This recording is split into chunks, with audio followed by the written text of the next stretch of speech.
আসসালামু আলাইকুম। এখানে আলু সিদ্ধ দিয়েছি। সিদ্ধ বলতে হালকা ভাপ দিয়ে নেব। মামা জি মা, ছোট ছোট আলু। এই যে, আর এখানে মাংস হচ্ছে। আলহামদুলিল্লাহ বিসমিল্লাহ বলে বসিয়ে দিলাম।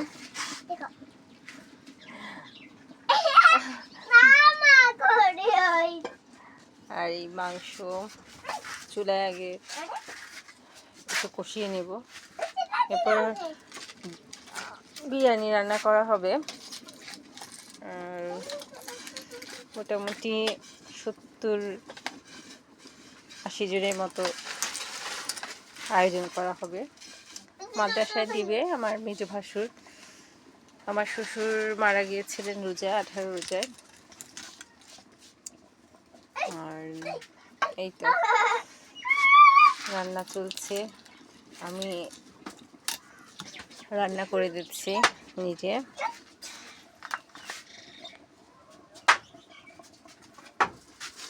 মোটামুটি কাজ হয়ে যাচ্ছে সব। রাইসটা হলে আর লিটটা হলে হয়ে যাবে। একটু গুছিয়ে করলে বেশি সময় প্রয়োজন হয় না। তারপরেও সারাদিনের একটা কর্মব্যস্ততা ছিল, যার কারণে ওই কাজগুলো আর দেখাতে পারলাম না।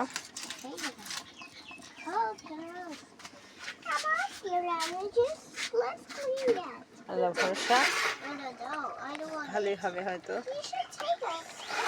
বিসমিল্লাহ বলে ছড়িয়ে দিয়েছে, তাহলে ভালোই হবে। অনেক বেশি কোয়ান্টিটি। এর আগের বারও মুরগি বিরিয়ানি করে দিয়েছিলাম। গরুর তেহারিটা আসলে করা হয়নি, এত বড় পরিমাণে বড় পরিসরে করা হয়নি কোনোদিনও। যাক, সাহস করে করলাম, আল্লাহ ভরসা এটাও ভালো হবে ইনশাল্লাহ। চেষ্টা করছি, শুধু একটু নাড়াচাড়া করতে আমার শক্তিতে আমি পেরে উঠছি না। হাজব্যান্ড একটু মাঠে ব্যস্ত, ও আসলে হয়তো রাইসটা ও নাড়াচাড়া করে দিতে পারবে না, তো আমার পক্ষে সম্ভব না। প্রায় 10 কেজি চাল তো, এত অ্যাটলিস্ট নাড়াচাড়া করার জন্য হলেও শক্তিশালী মানুষের প্রয়োজন আসলে। খড়ি দিয়ে করছি তো, স্বাদ ইনশাল্লাহ ভালোই হবে, আল্লাহ ভরসা। বড় পরিসরে আয়োজন করতে একটু আসলে ভালোই লাগে। সবাই খাবে, মাদ্রাসায় এতিম বাচ্চাগুলো খাবে, দোয়া করবে। এই রোজার মাসে আসলে আমার শ্বশুর মারা গিয়েছিলেন, তারপর আমার বেবি হওয়ার প্রায় কয়েকদিনের পরেই মারা গিয়েছিলেন। আমিও খুব অসুস্থ ছিলাম ওই সময়ে।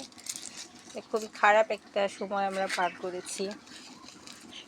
যাকে পরে আমরা এখানে আসার পর, মানে আমাদের বাগানে আসার পরে আলহামদুলিল্লাহ আমার মেজ ভাসুর এর আগেও আয়োজন করেছিলেন মাদ্রাসার এতিম বাচ্চাদের জন্য। আর আমরা এর অংশীদার হয়েছি রান্না করে দিয়ে। কিছুটা সব আমরা পাবো ইনশাল্লাহ, আল্লাহ ভরসা। আসলে মানুষ যে খাবে তৃপ্তি সহকারে এবং দোয়া করবে, আলহামদুলিল্লাহ বলবে, এটাই কিন্তু অনেক বড় কিছু। আসলে কতটুকু ভালো হবে কি খারাপ, চেষ্টা তো হবে অবশ্যই ভালোভাবে করার। এত কষ্ট করে একটা রান্না করলে আসলে সবাই চেষ্টা করে ভালো হওয়ার, ভালো করার। তারপর রোজার মুখে করছি ইনশাল্লাহ, আমি বিশ্বাস করি ইনশাল্লাহ ভালোই হবে, আল্লাহ ভরসা। আর একটু তো বেশি পরিমাণে তো, সো একটু বেশি চিন্তিত আছে আর কি। যাই হোক, এটা আসলে আলুটা ছোট আলু তো আমি ভাবলাম হালকা ভাপ দিয়ে এটা ছিলে তারপরে আবার এটাকে মানে একটু ভেজে নেব, তেলে ভেজে নেব, একটু মশলা মাখিয়ে। আমি আবার একটু হালকা মশলা মাখিয়ে তারপর খুব সিম্পলি রান্না করবো। জি মা, তুমি দেখবে? আচ্ছা ঠিক আছে। হ্যাঁ, আমার মেয়ে খুব হেল্প করে। তুমি হেল্প করেছো না আমাকে? হ্যাঁ, খুব হেল্প করেছে সে আমাকে। হ্যাঁ হেল্প করো, এই তো দাও খড়ি দাও ভিতরে। হ্যাঁ একটা খড়ি ভিতরে দাও তো। হ্যাঁ এটা এটা এটা কেন করা হচ্ছে বলো তো? দাদু ভাইয়ের জন্য, তাই না? দাদু ভাইয়ের জন্য যেন সবাই দোয়া করে, তাই না? ঠিক আছে। হ্যাঁ এটা শেরিনের দাদু ভাইয়ের জন্য করা হচ্ছে, তাই না শেরিন? এটা কার জন্য করছো তুমি রান্না? দাদু ভাইয়ের জন্য?